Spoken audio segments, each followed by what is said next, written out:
colateral. El origen, aquí está, origen embólico, el principal, siempre va a ser de origen. ¿Cuál va a ser primero?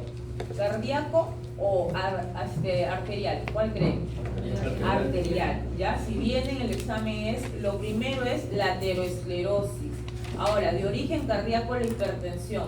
Puede ser los dos, ¿ya? Para que no haya problemas al momento de marcar. La hipertensión te genera a largo plazo aterosclerosis y la aterosclerosis también te ayuda a generar hipertensión. Es un bipar que va de la mano siempre, ¿ya? Ahora, embolismo paradójico, embolismo de otro origen, graso, tumor, aire, trombosis, vasculitis, como la panarterosis nodosa. ¿Se acuerdan de la panarterosis nodosa que vimos en cardio? ¿Cuál sería? ¿Cómo se llama el nombre de la panarterosis nodosa? Chugestras. Muy bien. En realidad las dos son vasculitis, podrían entrar las dos, ¿ya? Como causa autoinmune. La tuberculosis puede ser que venga, acuérdense, cuando el examen les coloquen tuberculosis cerebral, ¿qué van a poner? Granulomas y células de Langerhans. Langerhans son histiocytosis. Ya. Se puede dividir en dos grupos, ¿ya? La isquemia cerebral focal. En no hemorrágicos, pero esto siempre va a ser el inicio, ¿ya? De oclusión vascular. Y hemorrágicos, cuando hay reperfusión del tejido isquémico. Ahora aquí es focal, porque si fuera global hubiéramos visto todo lo que vimos anteriormente, donde ya no se diferenciaba la sustancia gris de la sustancia blanca, ¿se acuerdan? Y eso puede ser una de las características a preguntar. En cambio aquí, si bien es cierto es focal, son varios focos. Miren, es uno aquí, los ganglios basales, cerca a la corteza, ¿ya? Aquí de repente es mucho más notorio porque se está acercando y vemos que en la isquemia, ¿cuál es el segundo daño? La reperfusión, siempre la reperfusión, porque ustedes saben que el endotelio está dañado, por ende va a haber comunicación donde no debería, ¿verdad? ¿Se acuerdan de la barrera hematoencefálica? Va a estar rota, por ende toda la sangre con todo el problema de las células inflamatorias va a atacar y lo que ya de por sí ya no estaba viable como las neuronas o las glías van a acabar de morir, ¿ya? O sea, ¿la sangre es como tóxica? La sangre es tóxica porque tiene inflamación, tiene citoquinas inflamatorias y eso no debería estar en contacto porque al inicio vimos que habían tres barreras, una de ellas era la barrera hematoencefálica que es prácticamente intraparenquimal, luego tenemos la barrera de líquido cefalorraquídeo con la barrera del parénquima cerebral, que en realidad ¿qué cosa? Es permeable, ¿verdad? No es solamente le colocamos barrera porque en sí. Y la otra que es líquido cefalorraquídeo sangre, que sí debe ser impermeable. Las células ependimarias tienen uniones estrechas que no le permiten pasar, porque el líquido cefalorraquídeo tiene que ser acelular, solamente te sirve como amortiguación.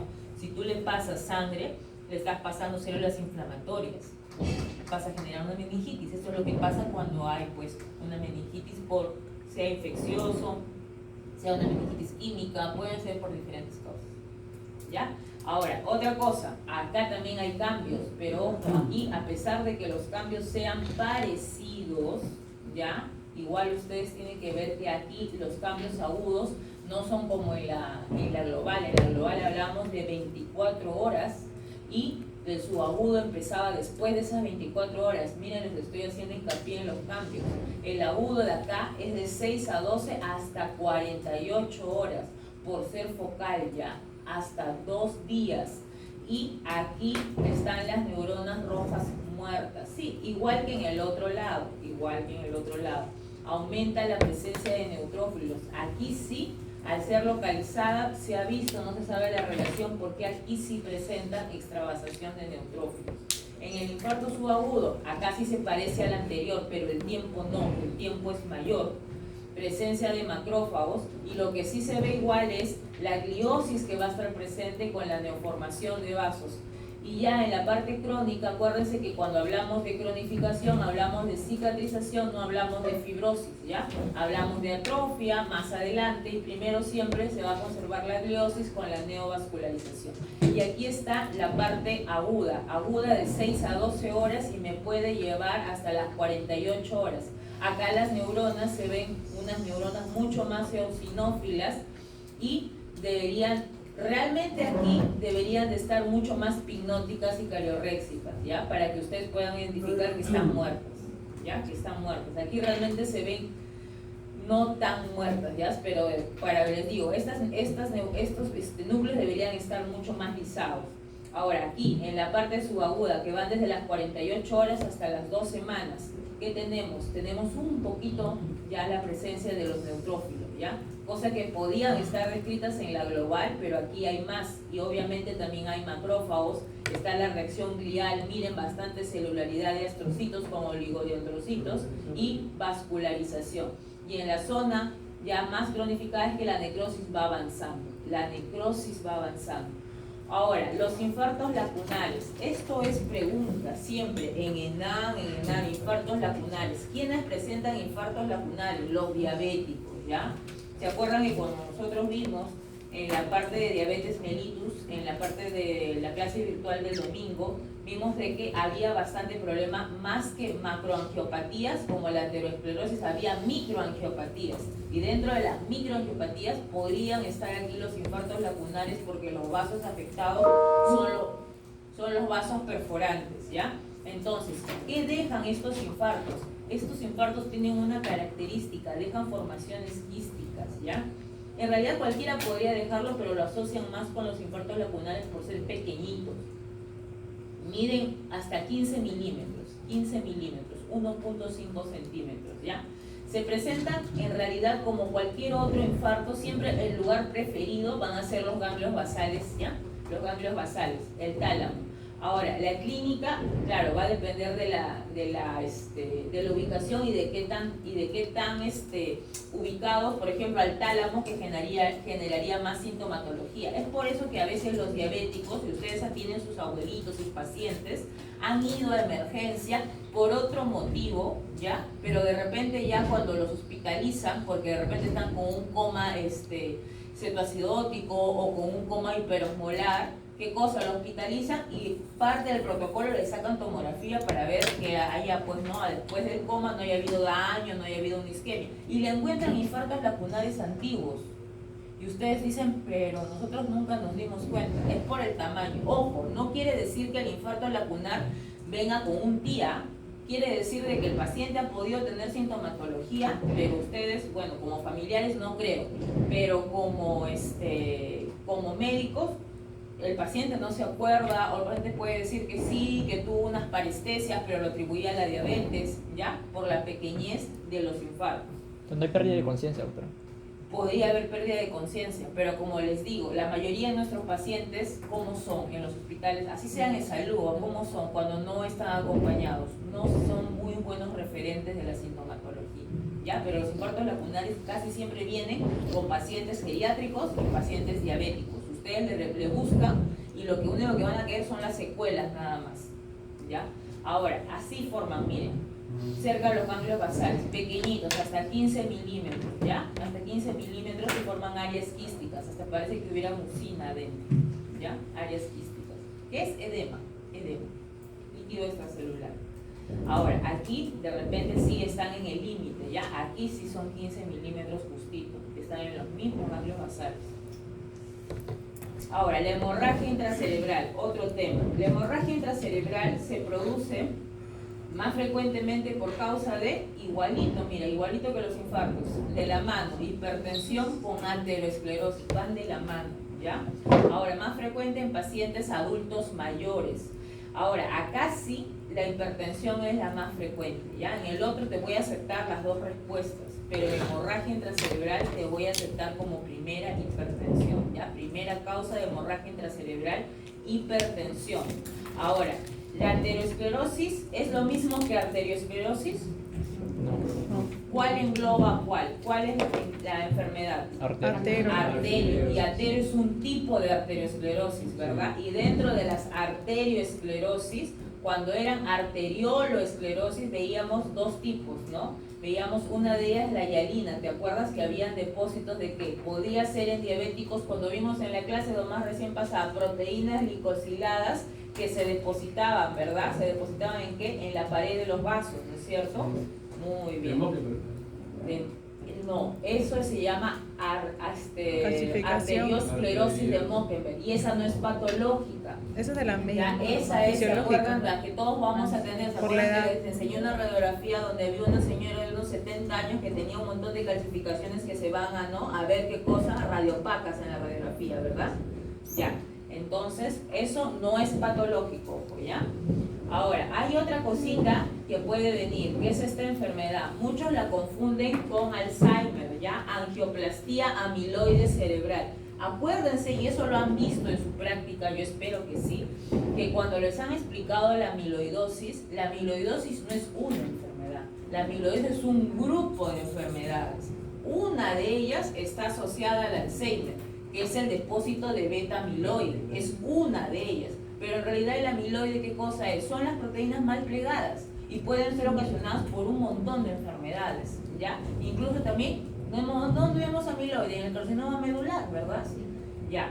Ahora, una cosa que de repente deberían de saber, aunque no sé si hablamos con eso de ustedes, es que muchos ya saben que el año pasado se desató un escándalo médico en el cual se sabe de que todas las investigaciones con Alzheimer están nulas, ¿verdad? ¿De eso hablamos? No hablamos, pero ya, sí. brevemente, ya. Todo lo que ustedes sabían, ya, bueno, yo creo que lo han leído, ¿no? No es, ¿ya? Sí es cierto de que hay cierto depósito de amiloide, pero no es la causa principal. Es decir, que todos los medicamentos que se han dado para Alzheimer, las farmacéuticas que han trabajado 15 años en base a esos estudios, todos los medicamentos no son efectivos.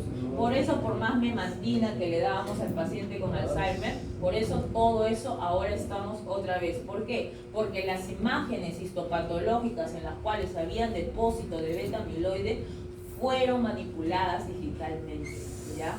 Fueron alteradas para beneficio de organizaciones. Por eso la investigación es muy importante y más que también hacer y no dejarse influenciar. Todos ustedes dicen no ahorita, los quiero ver cuando sean especialistas y cuando les den un cargo. Cuando les den un cargo, yo sé que por 15.000 o 10.000 no se van a vender, pero lo que trae el cargo son miles, quizás millones, ¿ya? Entonces ahí se ve realmente la entereza de la persona.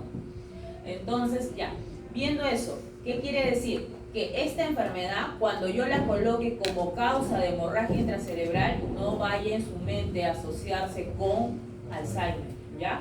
Ahora, el depósito de beta amiloide sí está, o sea, que se puede haber, pero no es la causa principal. Hasta ahorita no sabemos cuál es la causa principal de Alzheimer. Otra de las causas, malformaciones arteriovenosas. Tumores, obviamente, ¿no? Tumores. No vamos allá, hagamos algo porque no voy a llegar. Los tumores no van a venir, ¿ya? Va a venir solamente lo que yo haga hasta esta clase, ¿ya? Tumores no van a venir. Pobre que no saque buena nota. Malformaciones arteriovenosas, tumores intraparenquimales, los más comunes en niños, ¿cuáles son? Por saber nada más. Intraparenquimal. Astrocitomas.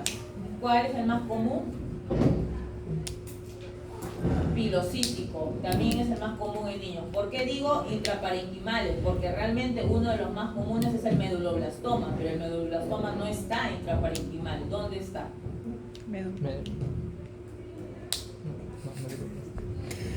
No, el meduloblastoma está en los ventrículos, igual que el ependimoma. Ahí está, no porque se llame meduloblastoma, es de las médulas. Hay veces que funciona otro. Señor, nomás que no vinieron tumores. A veces funciona, tío. A veces se funciona. Voy a pensar que todos vapean, ¿ah? Voy a pensar que todos vapean. Que por cierto, de todo lo que hemos hablado es un factor de riesgo, ¿ya? Por si acaso. Vamos a cambiar. Ya. Se indigna todo eso. Ya, entonces, ¿qué vemos en la hemorragia intracerebral? Esta hemorragia, miren lo que les digo. ¿Cuál es el sitio favorito de las hemorragias? Al igual que lo que vimos también anteriormente de las isquemias, los ganglios basales. Los ganglios basales, ¿ok? Aquí está desplazando también la línea media. Ahora, aquí hay algo que de repente sí se dan cuenta por el cursor. ¿Ustedes ven? ¿Qué es esto? Arteriolosclerosis hialina. depósito de material hialino, ¿ya? Y miren, todo este parénquima cerebral también está con una mayor celularidad, posiblemente porque en otros lados, lo que nos quiere mostrar acá es la arteriosclerosis, pero en otros lados, ¿qué cosa ha habido? Ya ha habido isquemia y por eso está habiendo una reacción glial. Está muy lleno. Ustedes busquen imágenes de cerebro, no se ve tan lleno, ¿ya? No se ve con tanta celularidad. Esta ya no agarró, bueno, afectó de manera indirecta a los ganglios basales, pero esto fue una hemorragia mucho más extensa, ¿ya? Esta es una hemorragia más bien debajo de la corteza subcortical. Ya, aquí, esto de aquí es justamente el amiloide, ¿ya? Esto sí es por amiloide. Esa es una inmunohistoquímica para amiloide, ¿ya? Tioflavina, inmunohistoquímica para amiloide, ¿ya? Ahora, esto... Doctora, ¿un aneurisma no podría generar hemorragia intracerebral? Sí. No, por lo general no. ¿Sabes por qué? Porque más se va al polígono de Willis. Más se va al polígono de Willis, ¿ya? Entonces el polígono, lo que genera hemorragia intracerebral van a ser vasos más pequeñitos, ¿ya? Son los vasos de pequeño calibre, justamente como los de aquí. Por eso básicamente está asociado con hipertensión, básicamente asociado con arteriolosclerosis, ¿ya? En cambio los aneurismas vamos a ver que son mucho más extensos porque están en vasos medianos. Ahora, hemorragia hacia el espacio subaranoideo, ¿cuándo se va a dar? Aquí está aquí está asociado la hemorragia, los aneurismas en los subaranoideos, ¿ya? Los HCA, ojo, ustedes ya lo van a ver en medicina, son muy difíciles de tratar. El paciente a veces solamente lo ves morir, ya como va evolucionando dependiendo de qué tan extenso sea su hemorragia subaranoidea. No lo puedes operar en la hemorragia subaranoidea, ¿ya? Dependiendo, es muy difícil. ¿Por qué? Porque es muy difícil llegar al polígono de Willis, es difícil el acceso. Ya, la ruptura de aneurismas saculares, esa es la primera causa, la estoy poniendo primera, ojo. Dentro, yo pongo todo esto en las alternativas y pongo cuál es la causa principal de hemorragia subaranoidea. La ruptura de aneurismas saculares. ¿Otro nombre del sacular? Vaya, ya no me acuerdo. Malformaciones vasculares es la segunda, ¿ya? Es la segunda.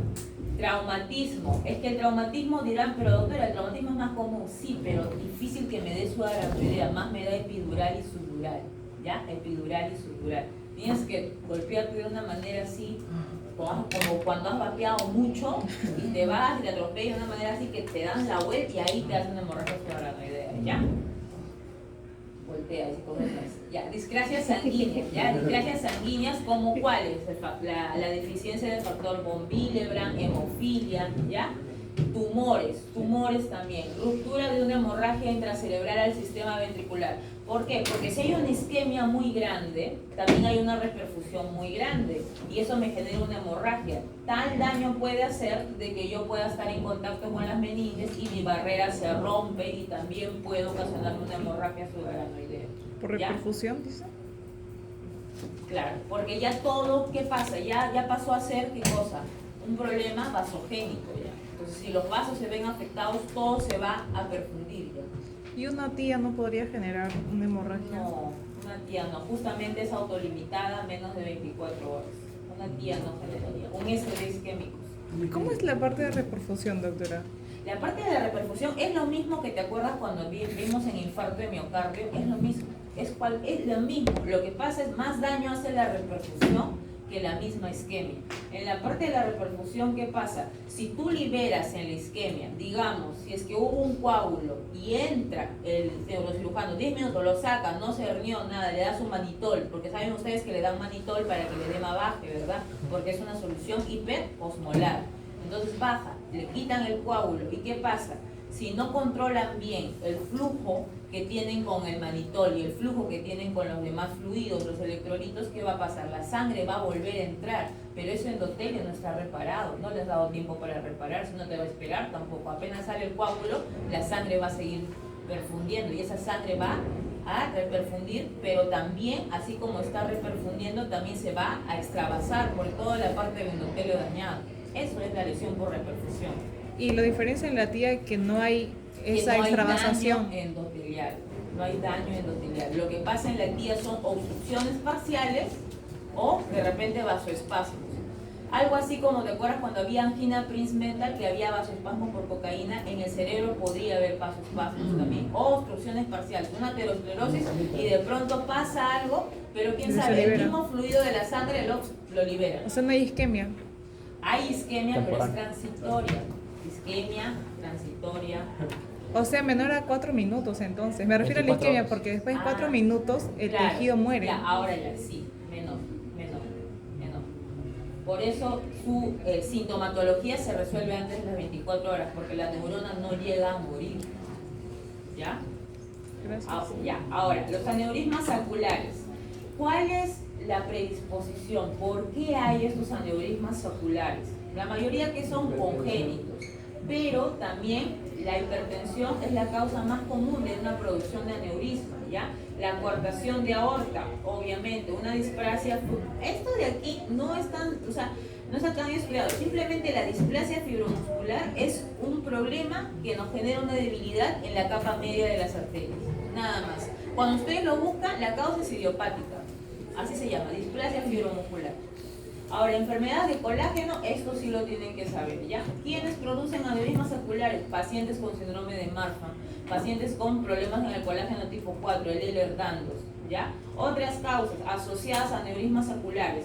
Por eso es importante que con el diagnóstico de cada uno sepa qué cosa buscar para prevenir. Y además, si alguno de nosotros no tiene ninguna de estas condiciones, porque obviamente tienen, pues, ¿no? Eso tiene una morfología, lo veríamos, no reconoceríamos, o al menos sospecharíamos, ¿no? En la neurofibromatosis, las manchas color café con leche. Nosotros veríamos que la enfermedad poliquística autosómica, conforme vayamos creciendo, tendríamos problemas con oliguria, tendríamos problemas con formaciones de otra sintomatología. Pero, ¿qué pasaría? Hay personas que tenemos aneurismas congénitos y nunca, no nos va a doler, ¿ya? Porque cuando sangre, ahí nomás vamos a quedar. Entonces, la parte de factor de riesgo, aquí está, ¿ya? Ya no lo digo porque se molesta. Entonces, del 20 al 30% tienen múltiples aneurismas, o sea, no viene uno. O sea, si no te mata uno, te matan los demás, ¿ya? Tienen múltiples aneurismas. Pregunta de NAN y pregunta de examen de patología. ¿Cuál es la arteria más comprometida y la que más hace ruptura de aneurisma? Cerebral media. Comunicante anterior. Gracias, Jonathan. Comunicante anterior. Sí, van a encontrar las dos, ¿ya? Van a encontrar bibliografía que te diga cerebral media, van a encontrar bibliografía que te diga comunicante anterior. El Robbins y yo te decimos que marques comunicante anterior. Lo mismo pasó con mixoma y con fibroelastoma, ¿ya? Es fibroelastoma y se acabó. Eso fue un micrófono.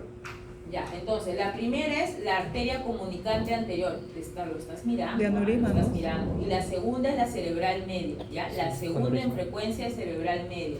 Segunda en frecuencia cerebral De media. Estoy aneurisma. repitiendo. ¿De aneurisma, doctor? De aneurisma. De ruptura. De aneurisma.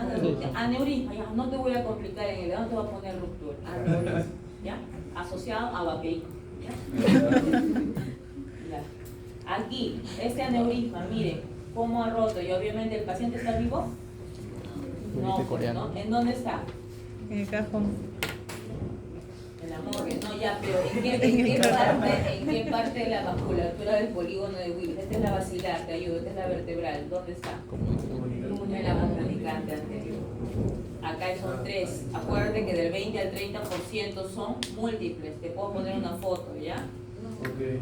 Porque la foto es más fácil, pues me han dicho que mi examen es muy difícil. O sea, No, la foto, doctora, ¿y qué va a más. preguntar? ¿Cuál es la más común? Y Te van a señal. preguntar, te doy las 20 horas. No, doctora, está bien como parcial. No lo haga complicado. Ya. Está la anterior y también está la cerebral, ¿no es cierto? También está la cerebral, acá están las dos tips. Sin imagen.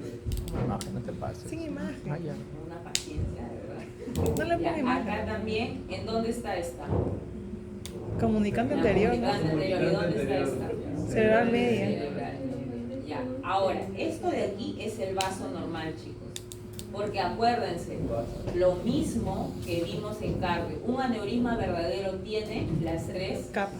capas. Y aquí ustedes ven la íntima, la media y la adventicia. Aparte, ¿cuáles son las complicaciones del aneurisma? Formar trombos. Acuérdense, ruptura también, pero formar trombos, ¿ya?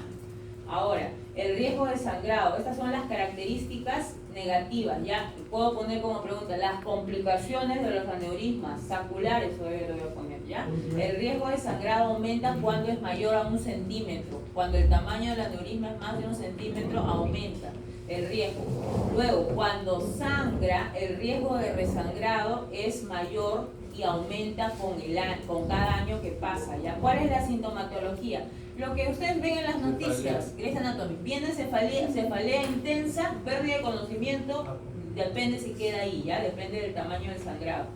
Miren, hasta la mitad no te veo porque tengo que apurar. Ahorita después te digo. 50% mueren en el primer sangrado. Hasta la mitad de los pacientes. Mira lo que tú eres. Si vas a ser neurocirujano tienes que prepararte y hacerlo rápido.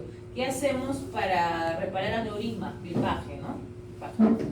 Ahora, los que sobreviven mejoran, pero el riesgo de resangrado aumenta, ¿ya? Entonces son una bomba de tiempo.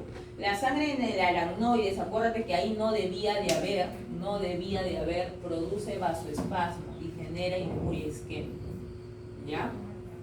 Ahora, hay 4 tipos de malformaciones. Dentro de estos 4, los que te voy a tomar y los que vamos a hablar son los MAP y los cavernosos, ¿ya? Son los dos más comunes, los MAP y los cavernosos.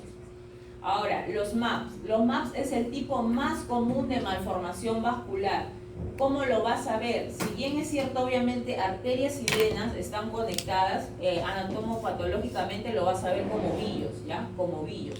Y estos ovillos te van a generar todo esto, sobre todo, aparte de la hemorragia, que para eso estamos aquí, convulsiones, ¿ya? Entonces, viene paciente de 30 años, de apellido Murillo, viene después de la clase y de haberle hecho perder la paciencia a su profesora, viene con ningún antecedente de importancia, sin ninguno, inclusive no vapea, familiar refiere que presentó convulsiones luego de tener cefalea intensa.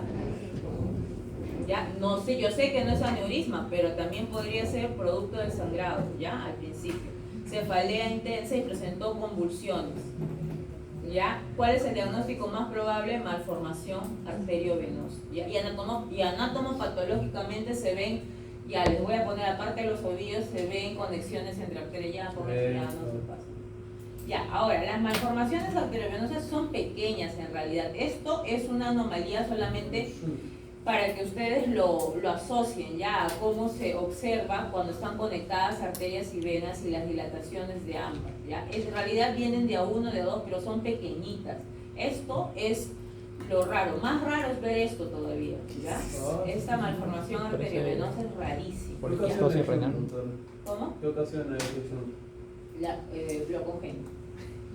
Ahora, ¿cómo histopatológicamente? De verdad, no te estoy bromeando, sino que me da risa. Lo histopatológicamente, ¿cómo diferencias un angioma cavernoso? Lo voy a poner, un angioma cavernoso de un aneurisma, de las malformaciones arteriovenosas es que entre vaso y vaso, en las malformaciones arteriovenosas vas a ver tejido cerebral, ¿ya? Entre vaso y vaso vas a ver tejido cerebral. Si yo hago una GFAP, hago una tinción de inmunohistoquímica de proteína ácido gliofibrilar, acá yo voy a ver neuronas, ¿ya? Voy a ver aquí neuronas. Entre vaso y vaso, en las malformaciones arteriovenosas, hay tejido cerebral, ¿ya, chicos? Lo que no se ve en los angiomas cavernosos. Entre los vasos de los angiomas cavernosos no hay tejido cerebral. Aquí está más notorio. Acá ves tú el vaso, ves sus 3 capas porque son vasos grandes y mira aquí el tejido cerebral, ves las células de la glía, ¿ya? Ahora, aquí también ves un gran vaso que tiene, ¿qué cosa? ¿Cómo se llama esto? Un trombo. Trombo, que tiene las líneas de sangre, ¿verdad? Tiene las líneas de sangre y aquí alrededor está viendo tejido cerebral. Esa es la diferencia. Aquí lo mismo, miren cuántos vasos y aquí hay tejido cerebral al medio. En cambio, en los angiomas cavernosos, la malformación también son de vasos sanguíneos, pero no hay conexión de venas con arterias, ¿ya? Y no hay parénquima cerebral al medio. Puede ser esporádico, que suele ser cuando se presenta sin ningún factor adicional familiar, viene a ser 1. uno solo, uno grande. Y cuando es familiar viene a ser múltiple, ¿ya? Y puede sí asociarse a causa genética hasta un 80%. La sintomatología parecida a la otra, ¿ya? Parecida a los MAP, convulsiones y hemorragia. Convulsiones y hemorragia. Y miren aquí solamente vas a ver colágeno, ¿ya? Aparte de los vasos colágeno y células inflamatorias. Aquí no vas a ver tejido cerebral al medio. No ves tejido cerebral al medio. Lo que vas a ver, y acá te parece tejido cerebral, mira, son macrófagos que solamente están fagocitando ¿qué cosa? La sangre.